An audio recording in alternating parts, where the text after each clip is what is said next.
The alarm clock didn't ring. Not because I forgot to set it. I just didn't need it. I wake up 20 minutes before the alarm anyway. It's been like that for about 10 years now. The house is quiet. The kettle clicks a little louder than I'd like, but it's not a big deal.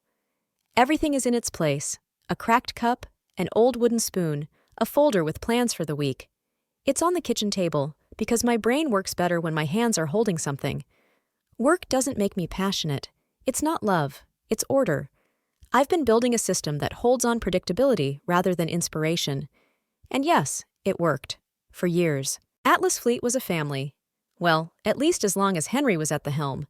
Tough, but fair. He had his own rules.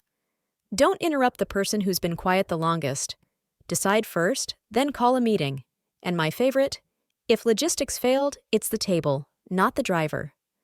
I was his spreadsheet. He knew it, and I knew he knew it. That was enough. When Henry was gone, things changed quickly and quietly. No big announcements.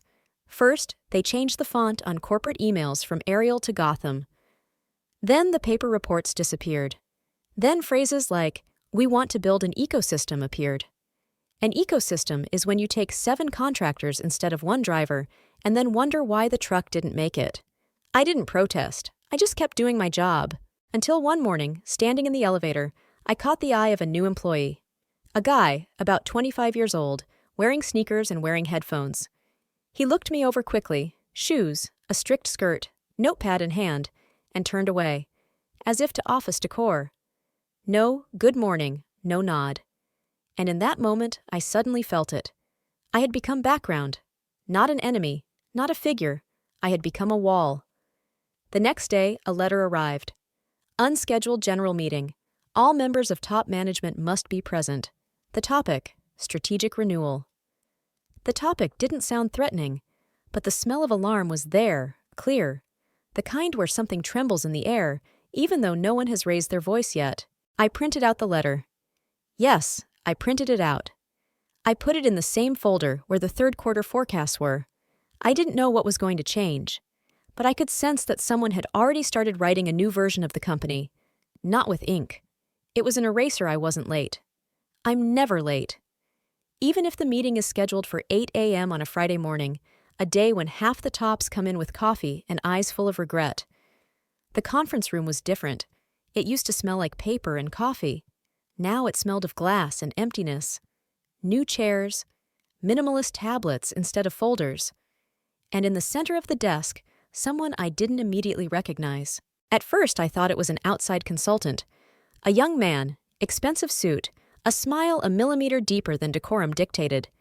He stood up, squared his shoulders, and began to speak as if in a theater where no one was rehearsing but him. Friends, today is a new day, a new stage. I am Carter Fogart, Henry's son, and your new CEO. A pause. Not a single clap. Only someone's keys clicked. Someone was typing a name into Google. I didn't move, just listened. Carter kept talking, like a cheat sheet. The future lies in young decisions. Hierarchy must give way to flexibility. The company must speak the same language to the world. I looked at him and thought, he didn't say a single concrete word, not one. But somehow, in 3 minutes, he had managed to reshape everything that had been built over 20 years. 3 days after the meeting, I turned on my work laptop and saw an email from HR. Subject, structural changes. Body of the email, Dear Mrs. Eldridge. As part of the process of adapting the company's strategy to current challenges, your position is being eliminated effective today. Thank you for your contribution over many years. HR will contact you regarding onboarding. Unsigned. No acknowledgement. No name. Just an impersonal dismissal via company email. I sat there staring at the screen, as if he could offer another letter, a second try, anything at all. But no. White background, black font, cold formula. 2 hours later, another email. Already from Carter's assistant. No subject line, no explanation. Just a short one. Please report to conference room 3, 1:30 p.m. No reason, no word, meeting. But I knew right away it was just a formality, just to make a point. I arrived on time.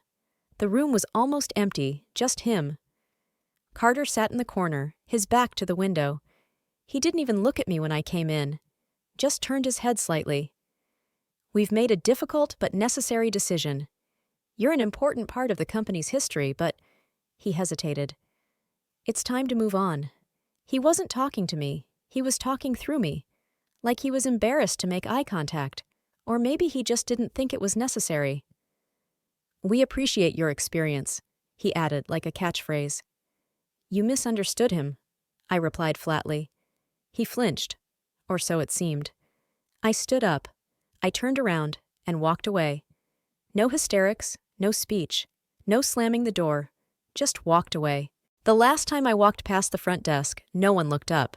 Not even the security guard with whom the two of us once hand-carried 300 boxes when the elevator broke down. Interesting. I was a founding member of this company, but I left like someone who just took an umbrella with him and didn't come back after the rain.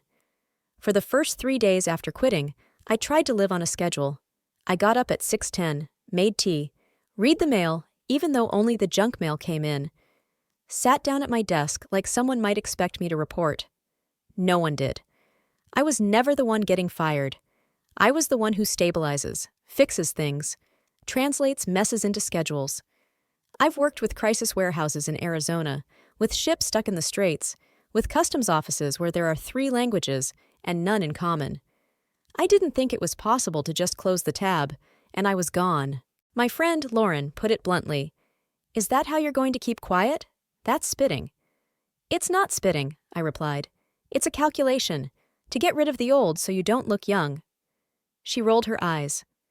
Lauren is a former lawyer, retired at 49, country house, dog, powder jacket. She gets annoyed with my restraint. She says, "You're always too polite, even when you're being cut alive."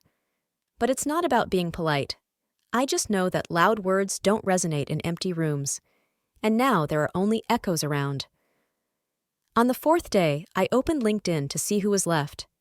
The feed is full of smiles, company breakfasts, Carter against the wall with "Building the Future" written on it.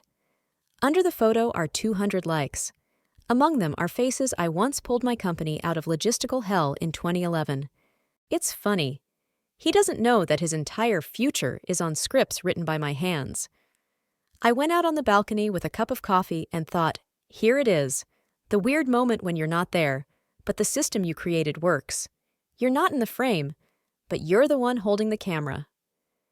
Later that evening, I received a notice from the service through which we copyrighted the route system architecture, RouteSpan, the base layer I created back in 2015. Notice, someone from AtlasFleet was trying to request documentation of usage. Name, not given. Just the company IP. And a label, invalid license. I froze, because I knew RouteSpan wasn't registered to the company. It was registered to us, me and Edita. Edita is my former colleague, with whom we had set up a legal entity in case AtlasFleet ever changed its mind. They did. Only they forgot that the license is not free. It's not perpetual, and we didn't forget. I called Edith as soon as I was home alone. No introductions, just business. They're coming. Who's coming? AtlasFleet. Finally, she said. I thought you were going to call a week ago. We developed RouteSpan together, in 2015.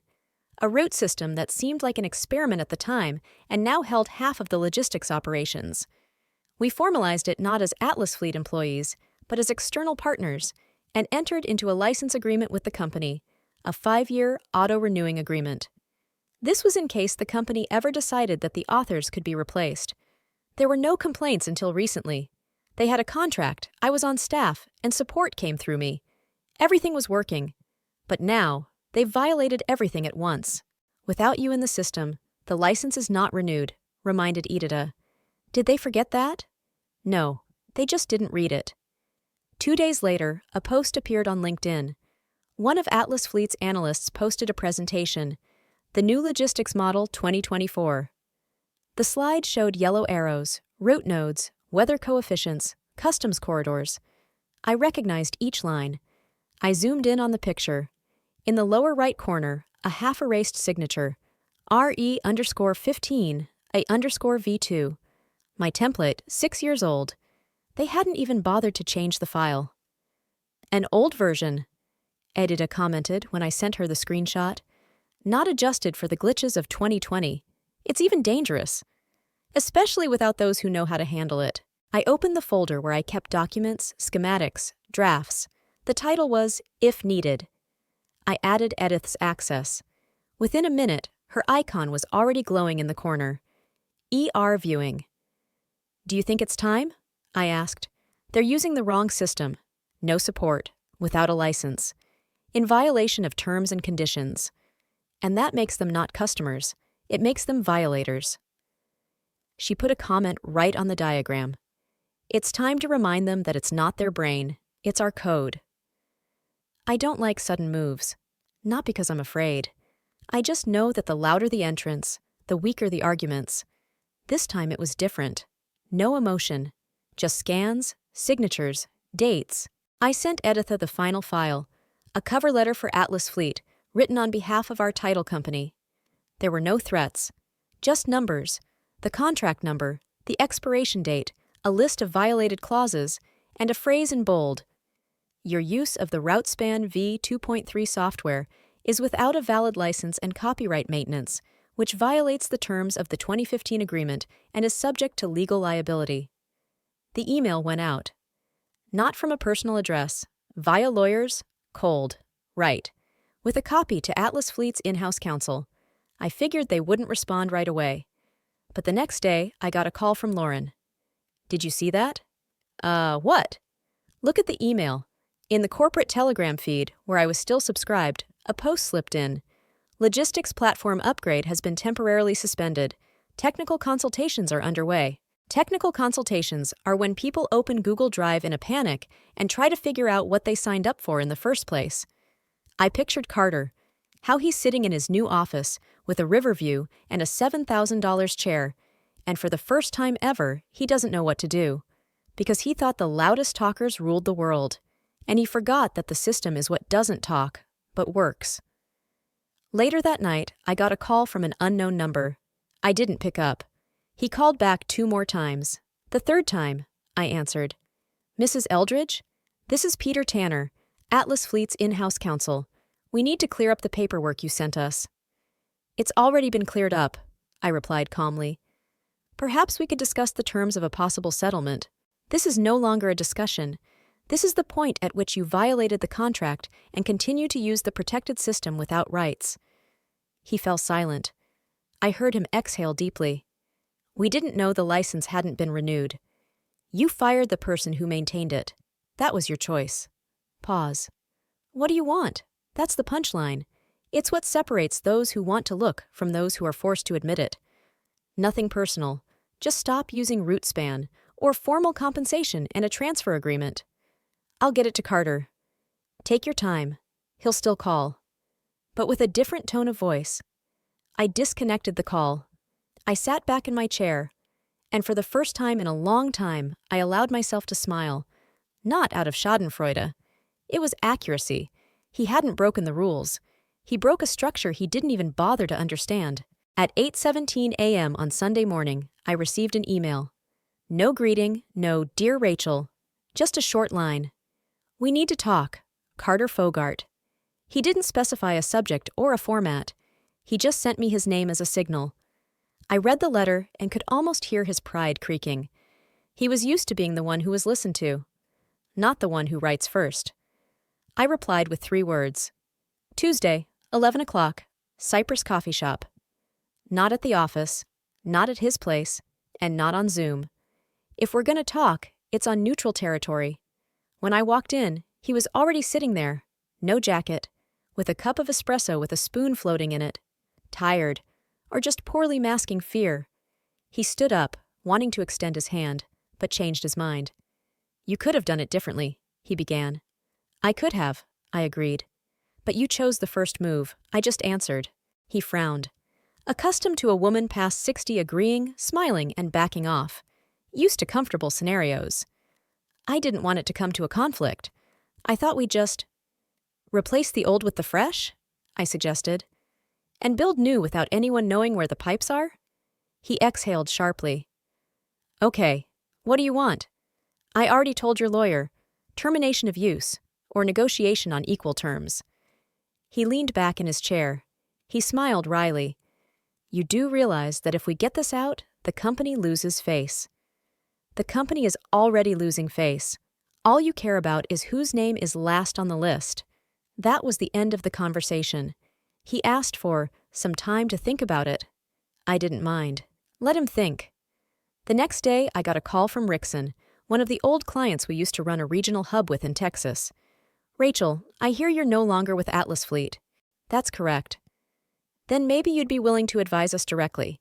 It's been 2 months since we've heard from your former team. I didn't say anything for a second. Rickson's not the kind of guy who just makes friendly phone calls. He's an indicator. If people like him start leaving, it's not the facade that's cracking.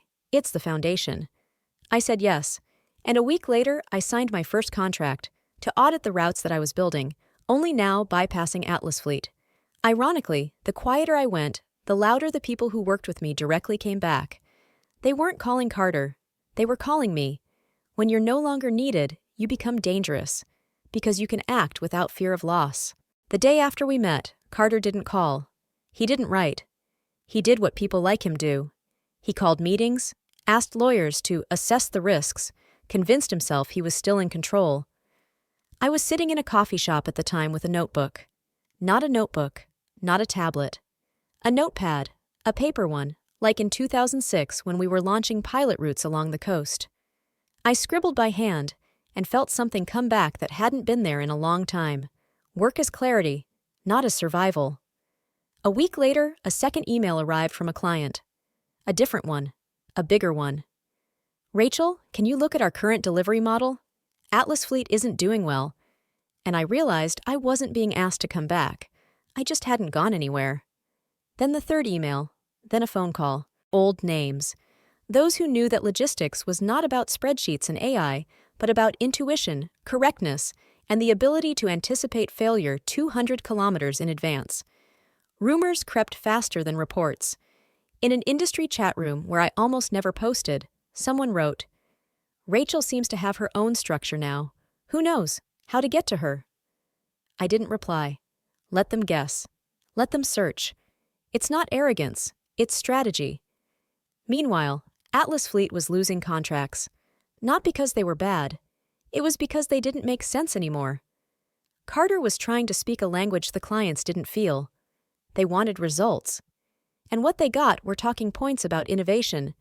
One of the drivers, a former mechanic by the way, texted me at 10:40 p.m., no commas. Miss Rachel, they're having a breakdown in the South Cluster. No one knows how to fix it. The spare was removed and no one checked the wind forecast. That was the moment I realized. There's no need to seize anything. It was already crumbling from the inside out. I was just being me. Working, responding, building. No noise, no PR. No need to ask me to come back, because I never left. Contacts poured in like the aftermath of an old iPhone that hadn't been updated in a long time and then suddenly went online. One after another. People we hadn't spoken to in 5, 8, 10 years. Someone texted directly, Rachel, we're falling apart. Carter hasn't been in touch. Who's in charge of contracts? Some were veiled.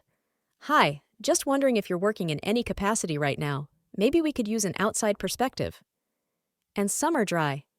Are you the Rachel Eldridge? I replied. It depends. And they almost always wrote, for everything. AtlasFleet, meanwhile, was silent. Carter, too. They hoped to sit this one out. The problem is that logistics is not a press office. If you don't have a shipment delivered, you can't sit out the lack of details. The third week, I got a letter from the board of directors, unofficial, from one of the members. We crossed paths once, years ago, at a strategy session. He said to me then, You are a no-nonsense person. That's the kind of person who keeps a company, not leads it. Now he was writing, If you don't mind, I'd like to meet. We're no longer sure that moving forward hasn't turned out to be a downfall. Funny. People love metaphors when they lose control. I didn't give a straight answer. I said I was busy, but open to dialogue. And I was busy. Because that same day, Edith and I started putting together a team. Not a company. The team. The people who left. The ones who got fired. The ones who went into the shadows because they didn't want to work for the future written in PowerPoint. The old warehouse manager in Houston. The silent programmer who Carter cut off for low engagement. A woman with a monstrous memory who knew port schedules by heart and was now looking for a supermarket job. I called, spoke briefly. You want to do your own thing, but without the idiots around? The answer was the same. Where and when? And that's when I realized I'm not just creating a new system, I'm bringing back the people they lost. Not because I'm better, but because I didn't throw them away. Carter was gone. Not officially, he was still listed as CEO. His profile was on the website, his signature was on the reports. But no one saw him. He never showed up at the office, didn't come out to the team, didn't answer emails. It was as if, after the first crack, he tried to stand still, hoping it would heal on its own. But in logistics, it doesn't. If coordination fails, chaos ensues. If you lose cohesion, the pieces fall apart. And I stayed.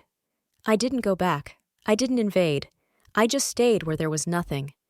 2 weeks later, the notice came. Carter was removed from his post. The wording was, at the instigation of the Council for Breaches of Managerial Stability. That's their language. I translated, too high profile a failure to keep quiet any longer. I got a call from the same person from the Council. We would like to formally invite you to consider a strategic partnership format. I'm not interested in a comeback. This is not a comeback. This is an offer to build another, on new terms. I asked for a document. I looked at it, and I put it aside, because at that point I was already working with 3 external clients, and each of them brought more respect than my entire former position. Instead of an office, I had a desk by the window. Instead of subordinates, partners. Instead of KPIs, results. AtlasFleet no longer seemed like a monolith. It looked like a building whose facade held up only because no one had touched a support beam. And I knew where it was. And I didn't support her anymore.